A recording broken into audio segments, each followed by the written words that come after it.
I'm Polly Warren and welcome to the Positive Perimenopause podcast. This is the place for some positive inspiration to help you through the rollercoaster ride of perimenopause. I truly believe that with the right support, knowledge and wellness tools, you can feel your best yet, because I'm learning this life phase can be a truly exciting and often pivotal time of life. With every episode, my mission is to support and empower you to own your menopause, because it's time to start taking care of the most important person, and yes, that's you. So thank you for being here and sharing your time with me. Now let's dive in. Hello, and welcome back to the podcast. How are you doing? I hope you've had a good week.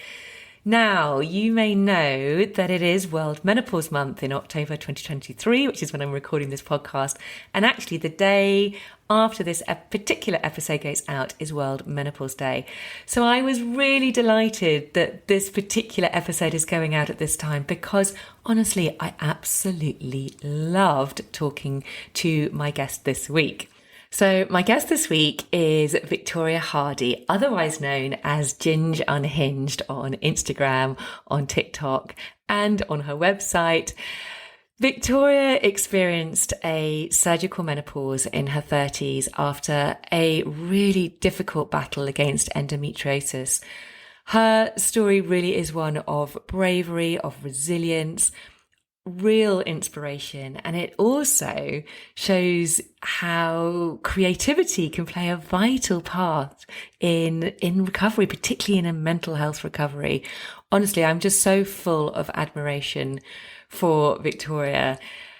What she does so well is she makes the difficult stuff seem much easier through conversations, through writing, through art. She's brought out a new book.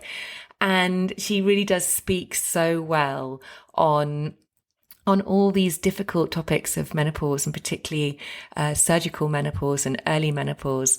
I think you're going to really enjoy this conversation, and I'm sure you're going to get so much from it.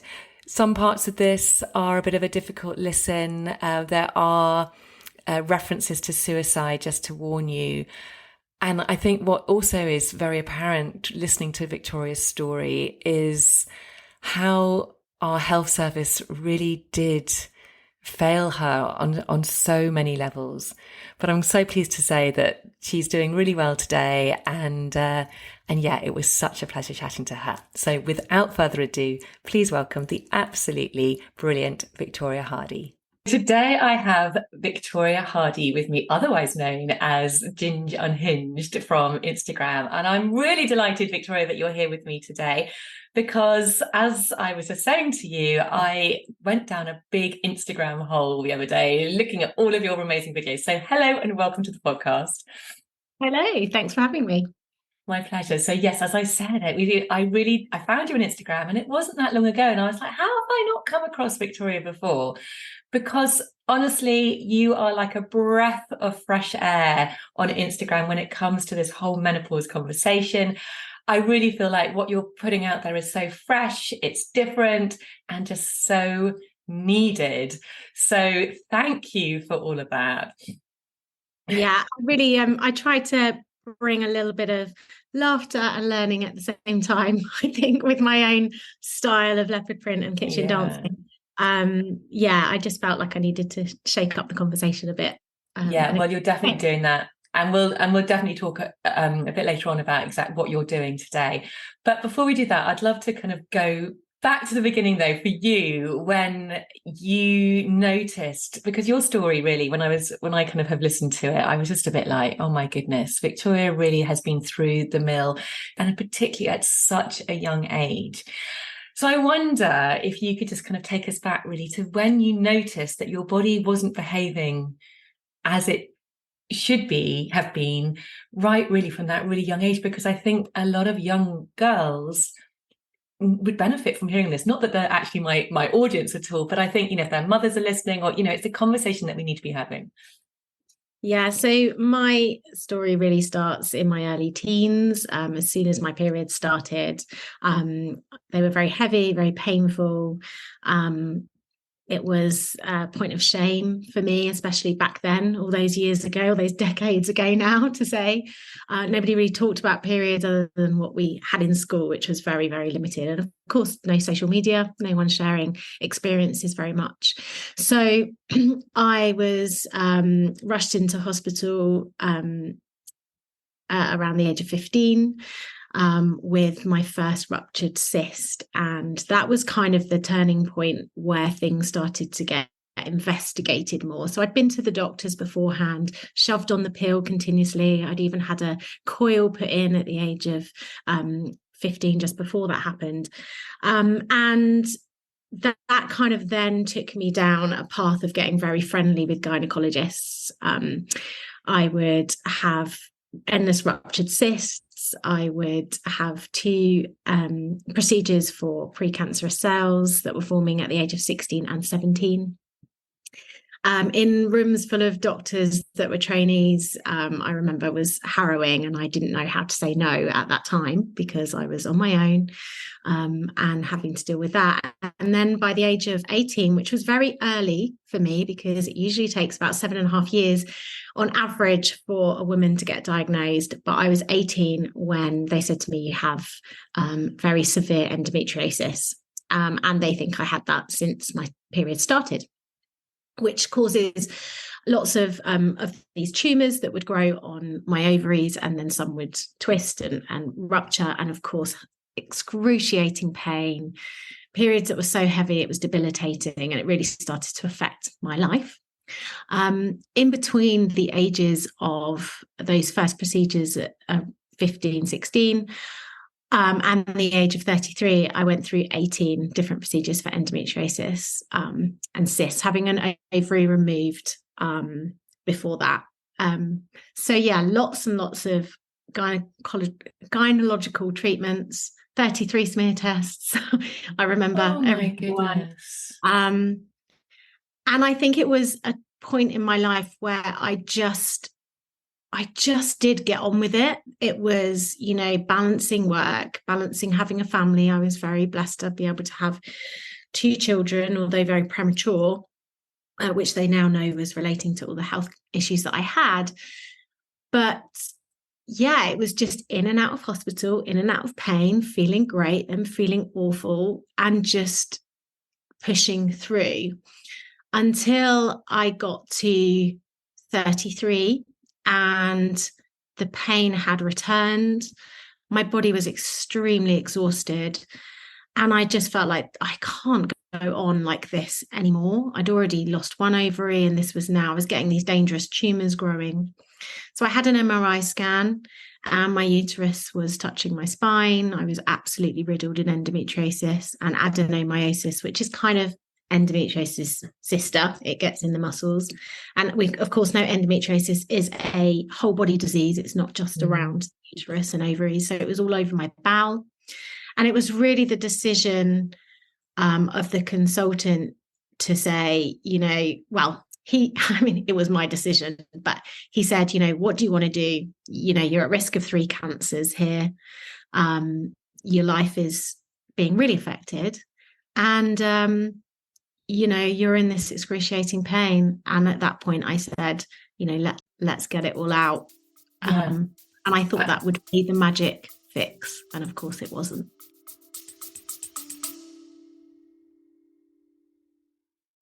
A very quick break to ask you to hit the follow or subscribe button if you haven't already. And if you're enjoying this episode, I'd be super grateful if you could hit those stars and rate it too. Thank you. Oh my goodness, 18 procedures. That is a lot. And particularly starting from such a young age, when you're 15, 16, to even have a smear test at that age is just kind of quite embarrassing and awkward. And, that's the story we put onto it. And actually that's why it's so important to have these conversations, because we need to, and I love what you do now. It's really like, let's remove the taboo of it being embarrassing, because these are just normal procedures, but it is still an invasive procedure, isn't it? And I can't possibly imagine.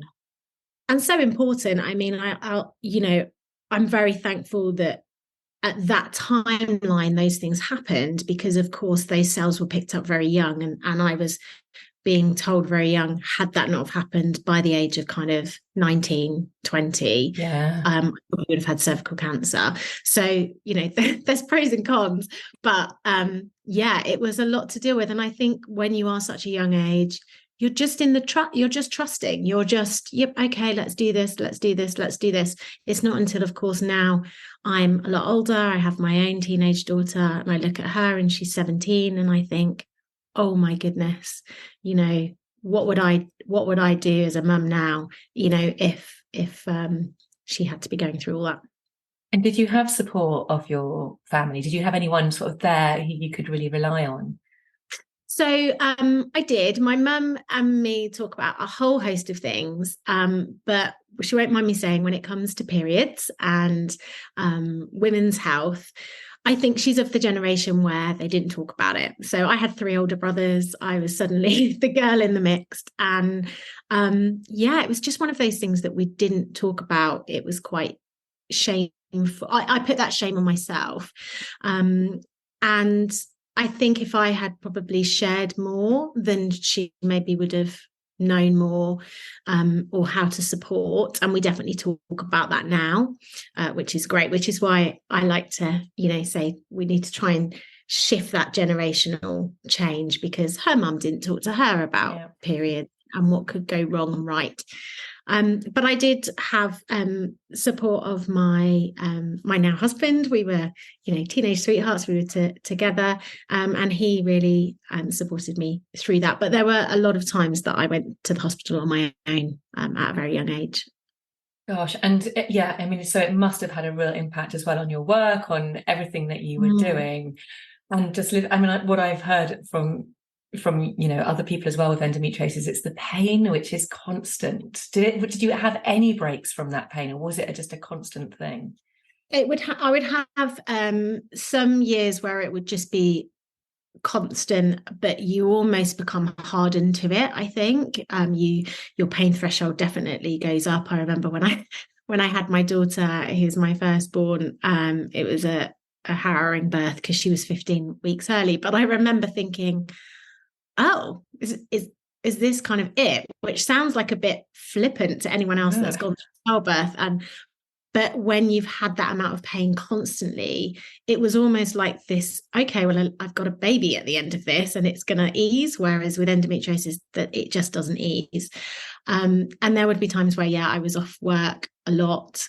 There would be times where I would push through with work. I remember I worked in customer service in the high street, and I would just work all day and walk to myself off to A&E after, and my fallopian tube had twisted round because I had such a huge cyst on my ovary.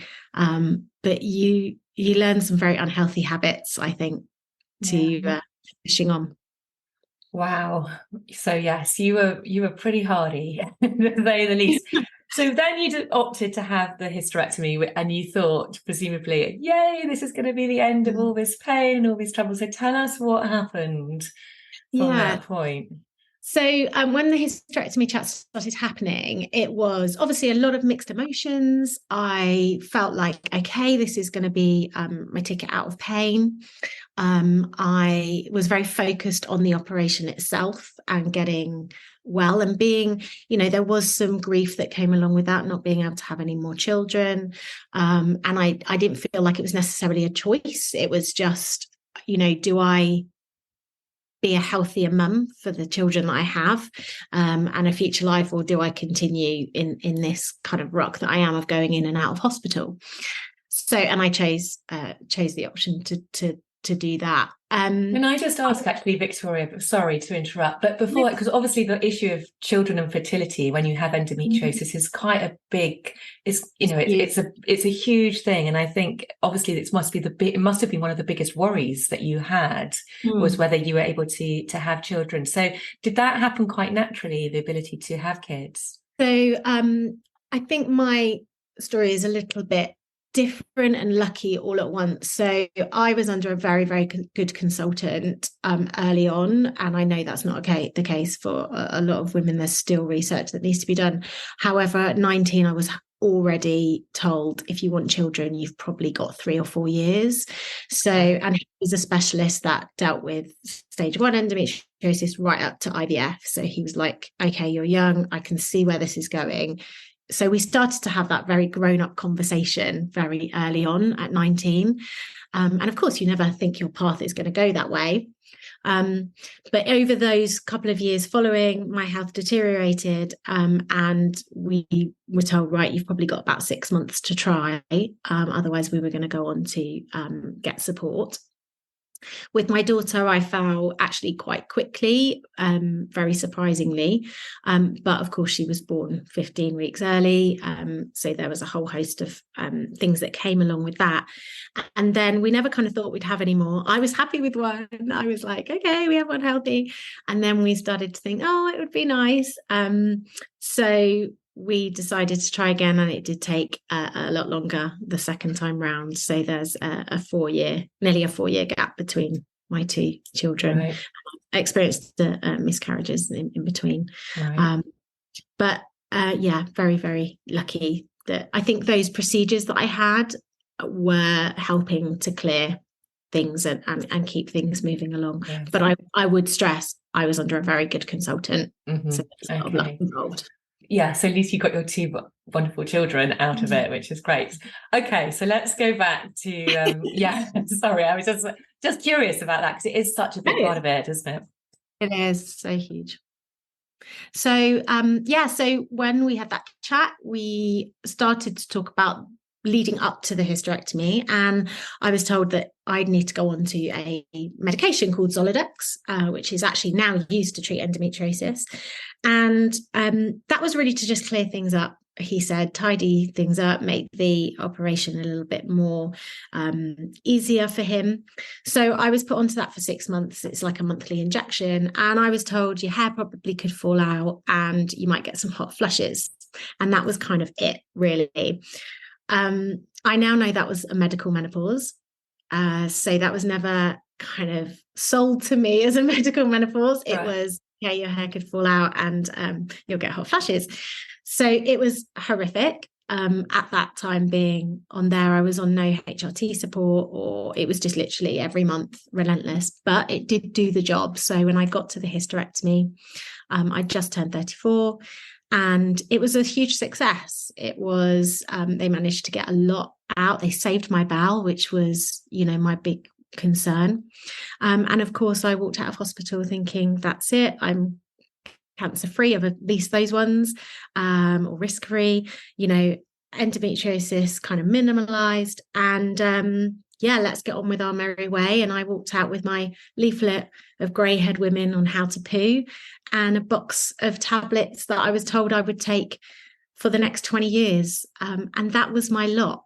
That was the menopause conversation, full stop. So there was no explanation of hormones, of how you might be expected to feel, of nothing. No.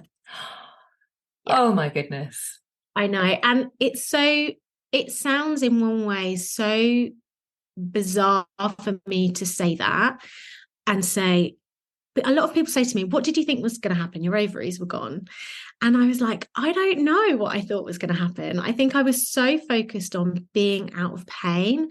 The menopause conversation didn't happen before that. I was, 33 going into this. There was no education at school. Nobody around me had talked about menopause. I just thought it was a, older ladies thing. I understood it was when your periods start, but remember, this is, 7 years ago, before perimenopause was a word that we spoke, before we knew all about the symptoms. So I just thought, I trusted I'll take these tablets. I knew what HRT was because my mum had taken it, but I didn't make the connection that this was my HRT and this was something I was going to need to change, adapt. There was none of that wrap around, sit down care to say, this is what you're going to need medically because you are in surgical menopause. And now when you think about that, because I would have been exactly the same, why would, unless someone tells you, you don't know any difference. Why would you connect the dots? You're right. We all trust the doctors, the surgeons, and we just accept what is given to us. How does that make you feel now, though, when you look back?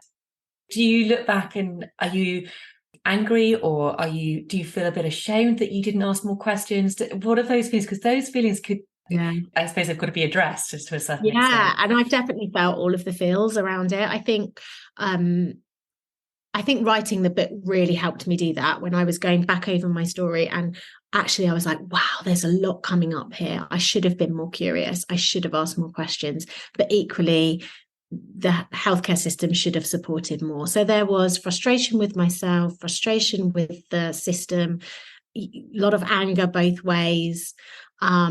A lot of anger outward, saying, why did my peers around me, the older women, not talk to me about this and share, and why is this now only just coming to light? But then I think once you acknowledge that and sit with it and think, okay, we can't undo the past of what it is, and we can only move forward with knowledge. And for me, it was 2 years after my surgery that knowledge started to come. I'd lost it completely. So what happened in those 2 years? So I focused very much on recovering physically from a hysterectomy. It's a big operation, as you do. Took the time off work, rested as much as you can with a family. I had great support around me with all of, everyone chipping in. People would come and do the hoovering, and, my husband was great at dealing with the kids. And because I'd really stressed beforehand, I think that's a big thing pre-hysterectomy. You're like, how is everyone going to do everything that I do? And actually, of course, they do, which makes me laugh now because I can hardly pull a shopping list together, but with brain fog. But I started to experience, I guess, some physical symptoms straight away that I thought was just post-operative. So fatigue, tiredness, sweating. I was quite angry, very sort of the blues, if anyone's had a baby blues, that feeling. This sort of inept rage that would conjure up inside. I was very difficult to live with. And then my joints started to ache and my back started to ache. And I was thinking, oh, these are all the feelings that I've maybe not noticed before, because the pain of the endometriosis was so concentrated. And of course, you have to remember, I woke up the next, after the operation, I was like, God, I can feel my legs. And I could, so it was almost like, oh, we just soldier on. But it was the mental symptoms that really started to kind of floor me. So my confidence started to drop. I became very paranoid.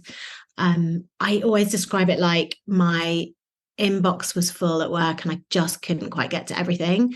I would forget lots of things, and the juggling just became extremely difficult. I was always a yes person, help anyone, do anything for anyone.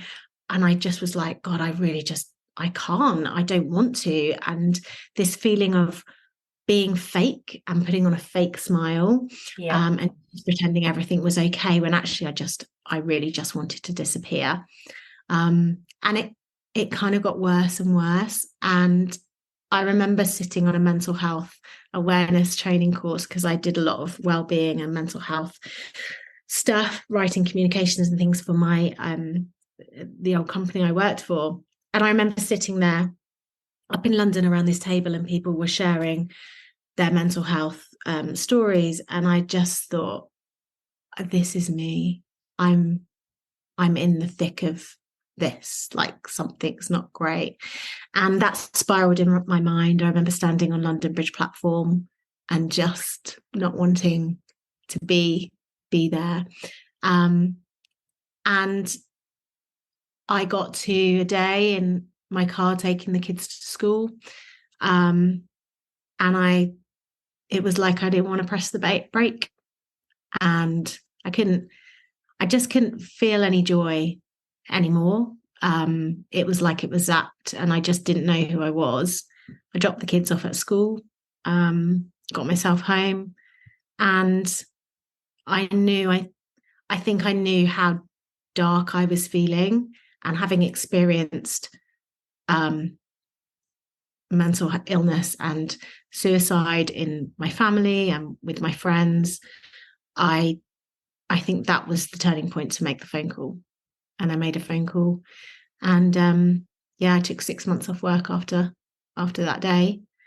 Got some great therapy, with my Dr. Jean, which I always say. Thought he was going to be this really hot French guy because he had a really cool French name, and he wasn't. He was like near retirement, but absolutely. And oh my goodness. Just to, have to get that low to get the support that you needed is just so tragic and so sad, and it really does make you wonder how many times has this happened before, and how many times perhaps have women not actually made it to get that support. And there's a reason why suicide rates amongst women between the ages of 45 and 55 are at the highest. I mean, obviously you were younger than that, but it's just such a failure, isn't it, in terms of our health service, that you got to that point when actually all of that could have been really prevented if you had been given the proper care, the proper support, the knowledge on how to deal with it. So, oh my God, I'm so sorry that you had to get to that point, but also, thank goodness that you made that phone call. You had, there was something inside you. What was that thing inside you? Did you just know that this was not right?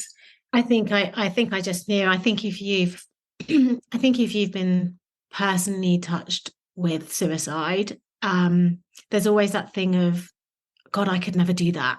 But when you're in the thick of it, and you're in the thick of not feeling like there's any way out, or even if it's those fleeting, almost fantasizing moments of not wanting to be here, I think I talked enough about finding the windows and doors to get out of the room. And we've all got those windows and doors, and the trouble is it's when we feel like they're all shut. So it's constantly reminding ourselves, who do we go to? Who do we need to phone? Who do we, like almost becoming our own mental health 999, I guess. Yeah. And I think maybe that was just ingrained in me, that actually it was a dark enough moment, but it was enough for me to say enough is enough. I need some help. And of course I was diagnosed mentally ill. And then it was only my therapist, actually quite a few sessions on, that said surgical menopause to me for the first time.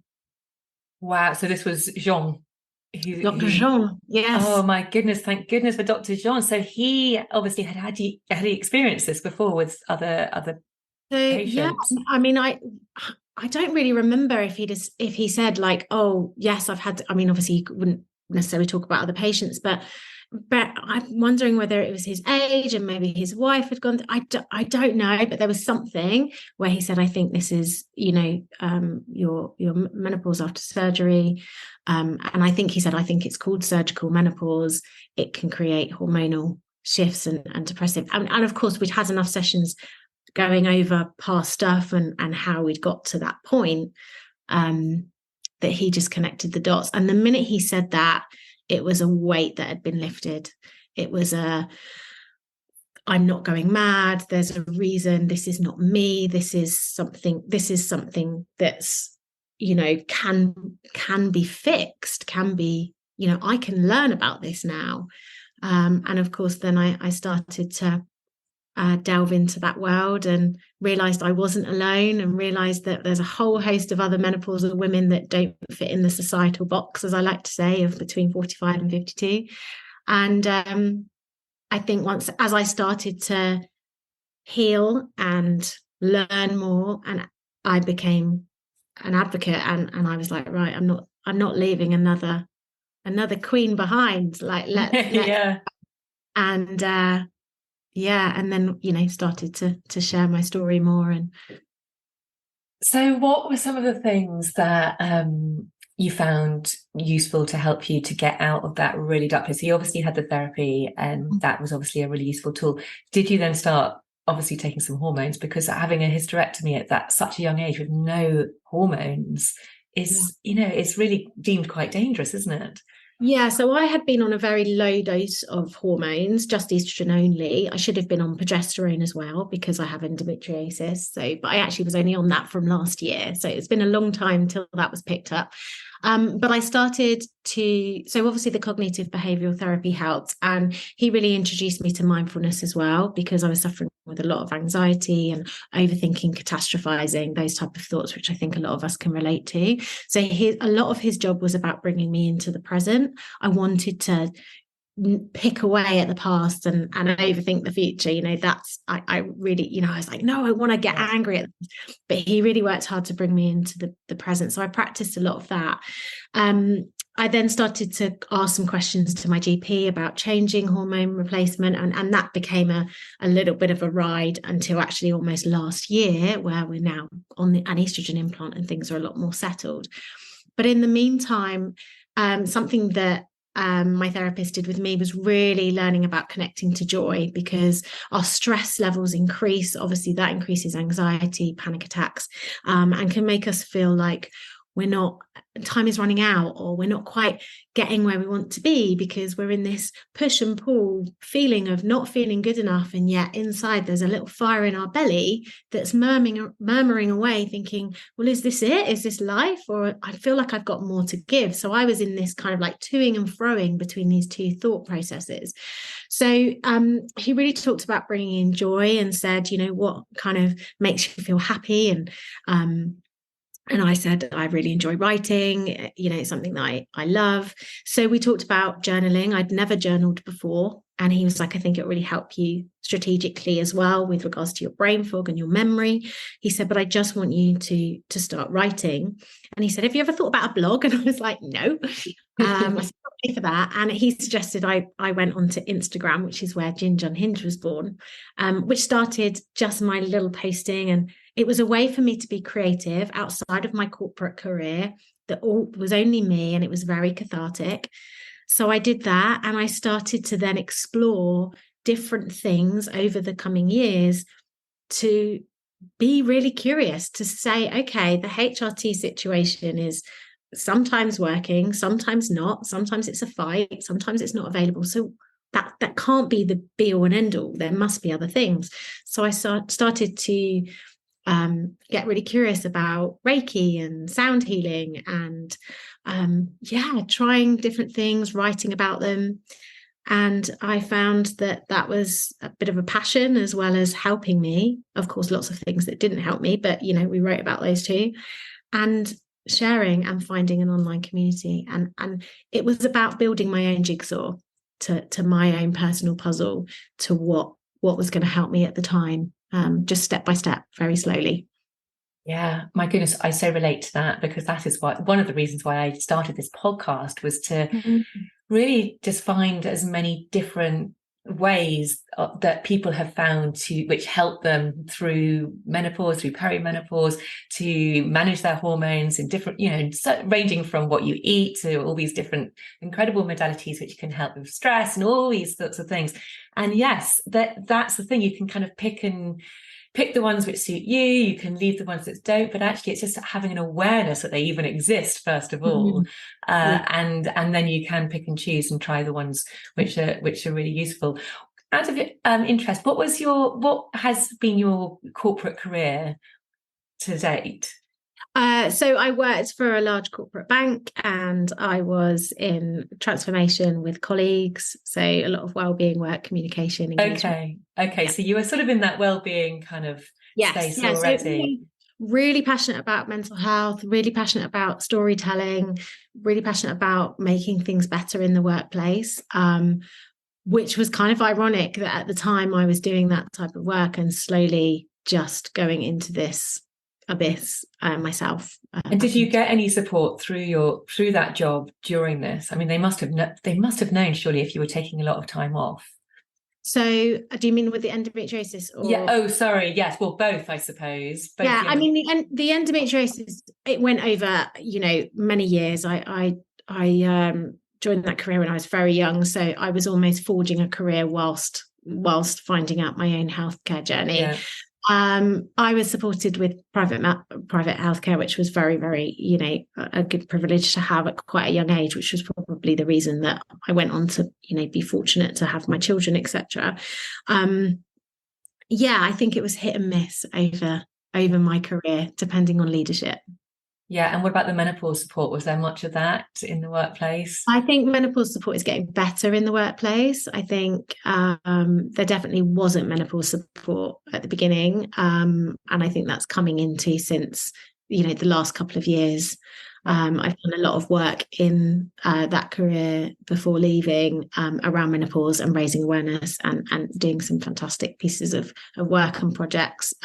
So I think they're getting better. I think large corporates are getting better generally. I think small businesses are starting to talk, but there's still a lot of work to be done for it to actually feel authentic on the ground.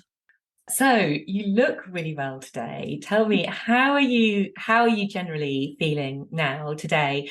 And what are some of the things that you do day to day which actually keep you feeling sane, keep you feeling healthy? Yeah. Are you well most of the time, or are you still having quite a few blips in that? I think I still have quite a lot of blips. I think I am pretty good today. I am due my estrogen implant this Friday. And it's really refreshing to say that although I'm quite exhausted and my cognitive to mouth function is not amazing and I'm forgetting a lot of things, I normally know that's the first thing to go when my kids say to me, "Oh, I literally just told you that, mum," or I'm very, very forgetful. So I kind of know that I need to have that replaced, and the estrogen is hugely dropping. But compared to where I was last year, I feel like I'm a lot more balanced out. So I think the implants, they're replaced every 6 months. So we're still in that learning phase. This is only my third one. Okay. So I'm looking forward to having that and that lift again after.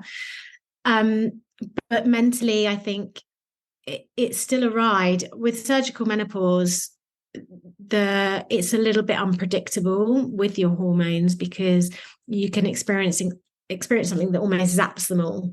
And then plummet, or you can experience a real high and then you're floored with energy or brain capacity. So it's just a ride that I'm learning to surf a little bit easier now because of the other tools that I have. So some of the things that I do day to day, I journal every day. I haven't stopped that. It's something that helps me plan out my day, and it also helps me reflect on my day, focusing on some gratitude, focusing on where I've brought in joy, and just I love to write, so it comes out in whichever form it's in, whether it's poetry or just scribbles or rages that I tear out. It's something that I do most days, if not every day. I enjoy doing meditation and breath work. I know everyone goes, "Oh, meditation." I'm not a sit down cross-legged kind of gal.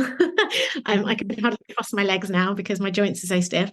But I do take mindful moments throughout the day, whether that's boiling the kettle and just taking those few minutes to really focus on the kettle and everything that's going on with that, just to bring myself into the now. I have a mindfulness bell that goes off on my phone as well.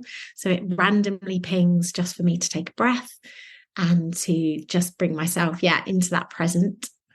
So that's sort of a great little tip. And trying to get in the gym when the anxiety is not kicking me. I do love strength training. It's just sometimes walking in that gym is difficult. The food is the food. Sometimes we we do it great, and sometimes we eat a packet of chocolate digestive. What can I say? I keep it real. But some of my non-negotiables are doing either meditation before bed or first thing in the morning, even if it's just 5 minutes, and journaling out throughout the day. I carry my journal everywhere. Getting out for fresh air. I think some of the things, the free stuff that we do is often the best stuff. Yeah. And just making sure every day I do something that brings me joy, which is generally dancing in my kitchen for social media, because I love it. Yes, perfect. There's nothing better than a good old dance around the kitchen. Yes. I mean, you're talking to the right person here about breathwork meditation, because I also absolutely love all of that. And I love that you also use a mindfulness bell, because I recommend this to so many people. Set a little bell on your phone just to catch where you are in that moment, because if suddenly you might notice that your thoughts might be ruminating, spiraling on some downward spiral, but actually it's a really good little moment to say, okay, let's just, come back to this present moment and take a breath. And Yeah. yeah, so I love that. And finding the joy is just underrated. I think it's something which we should all be doing all of the time, because that is, life's too short otherwise. And I love how, Victoria, you really bring that through. It literally leaps off at you particularly through your Instagram account, and everything that you're doing is that it's finding that joy and conveying your messages, which is sometimes quite a serious, heavy message, but you're conveying it in such a joyful way. And so it's no surprise that you've kind of gathered together a community of people who want to learn from you. So tell me, what are you doing now then? How has life changed because of this? Yeah, so it's crazy. I think when you go through something, when you go through menopause, I think at any age, I do believe it comes with a little bit of a wisdom and that fire in your belly, which I was talking about, of what now. And sometimes we can be on a path that we didn't think we were going to be, especially if we're younger. If you thought motherhood was going to be a thing and then suddenly it's not, or whether you were going to expand your family and suddenly it wasn't, or the career doesn't light you up anymore. I think we need to create some capacity to bring in that joy, which helps us build confidence, and then we can kind of connect to our purpose. I do think before you do that, you have to let some stuff go, and I'm a big believer in constantly letting things go, reflecting, learning when I'm going to give a few less hoots here and there for things, took up that capacity, because then we create that beautiful space to bring in the good stuff.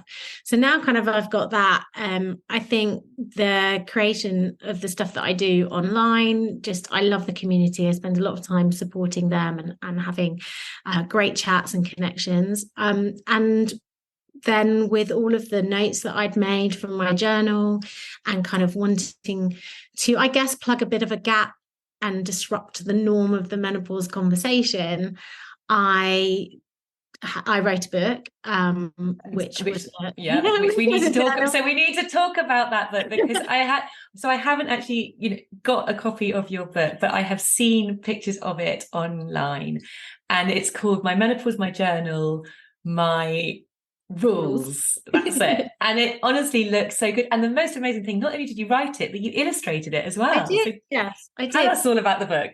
So yeah, and that was another thing that I did mindfully, learning how to draw again, and kind of finding my own style. So that's one of the main things that I'm doing now, is talking about that. I'm holding sessions supporting around the book, because there's lots of activities in it that are great, but it's really powerful when you bring women together to kind of amplify those and bring them to life.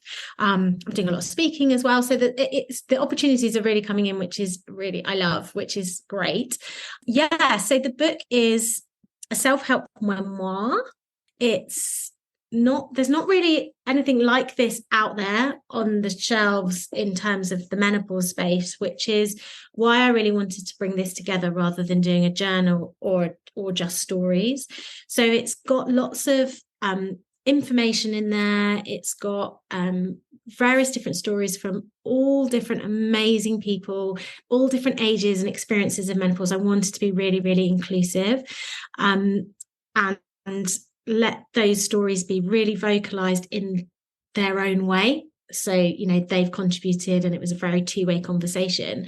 And of course, it's got my memoir in it from past, and also while I was actually writing it, some of the things I was experiencing as I went along with my drawings. But the most important part of it is the journaling space, and when I say journaling, people go, "Oh, I'm not sure, I've never journaled before." It's really about space to find that capacity within yourself again and reconnect. And I ask the reader to really sometimes do some quite bold stuff, but never not after I have vulnerably opened up to where I've done it. So it's kind of bringing people in and saying, this is where I was. Now I'm going to ask you to do this. It's got rip out pages that they can burn. It's got pages that they can go and advocate to their doctors and write all their notes in. There's a big section on self-pleasure. It covers 12+1 rules, but it's about the reader making their own rules in menopause. because we're all so different. Yeah. And I'm really proud of it. One thing I'm really proud of is that it resonates and seems to be resonating from a huge age range of women. So from women going into POI at the age of 17, 18, mums buying it for their daughters that are 15, 16, going into POI or surgical menopause or medical menopause through cancer, right up to perimenopause, women who are maybe about to embark, because of course my age range are now catching up.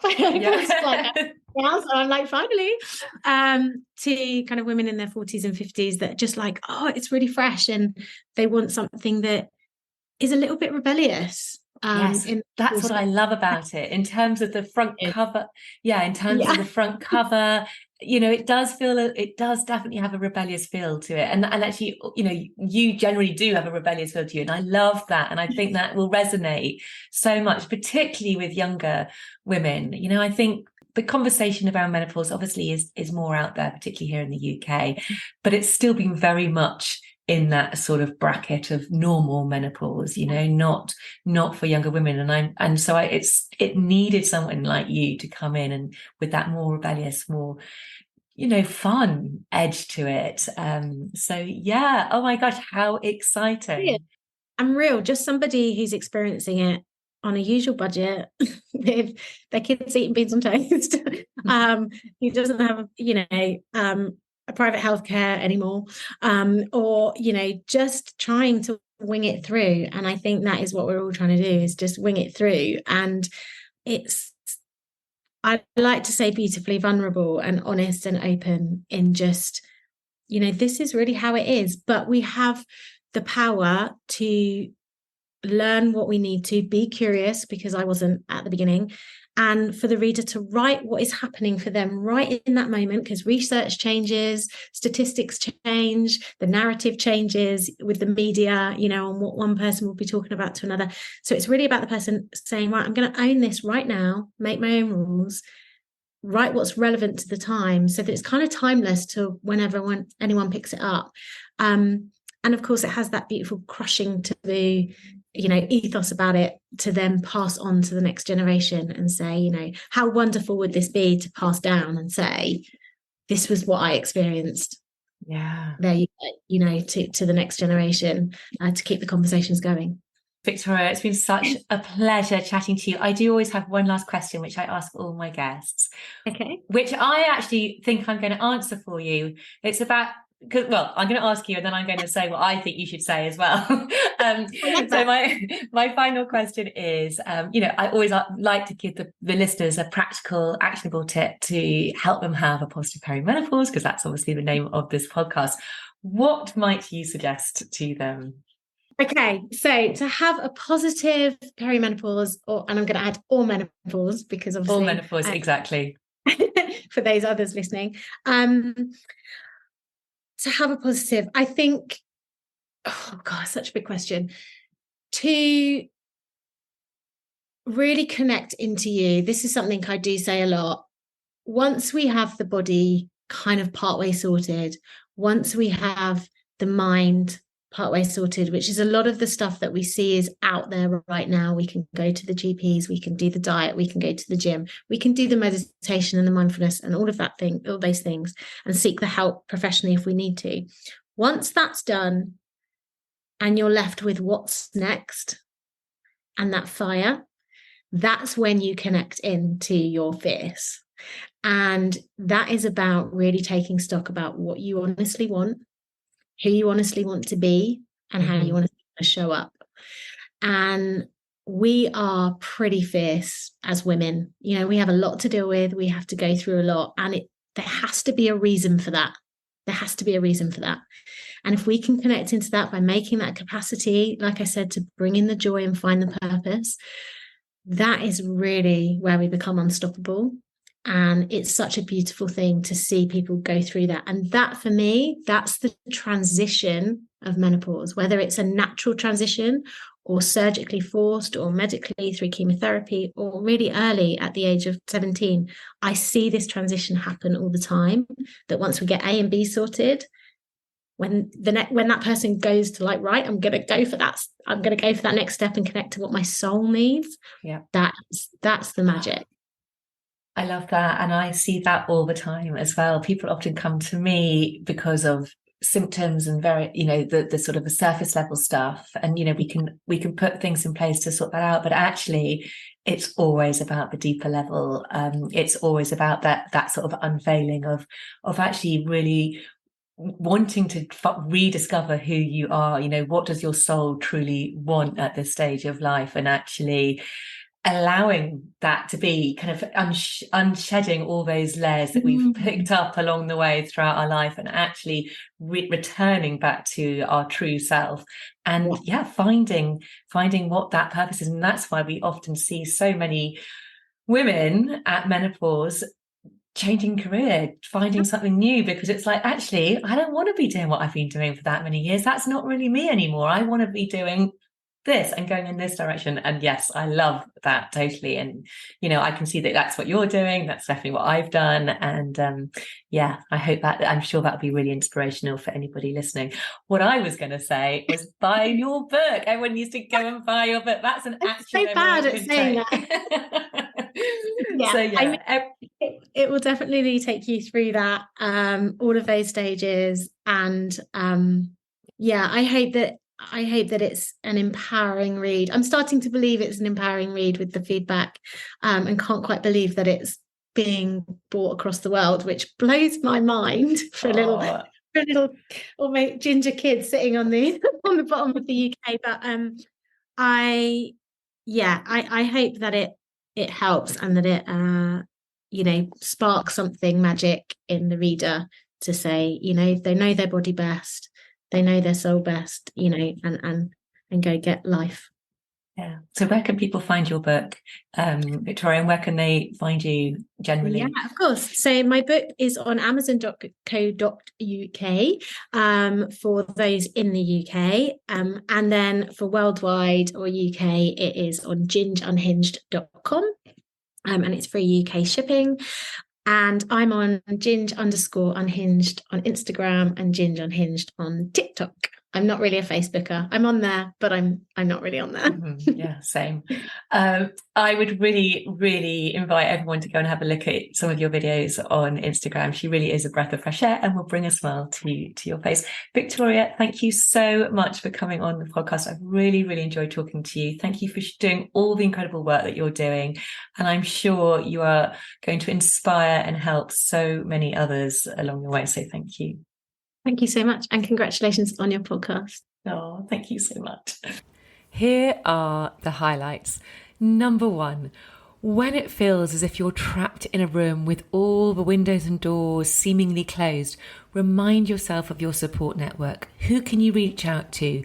Can you become your own mental health 999?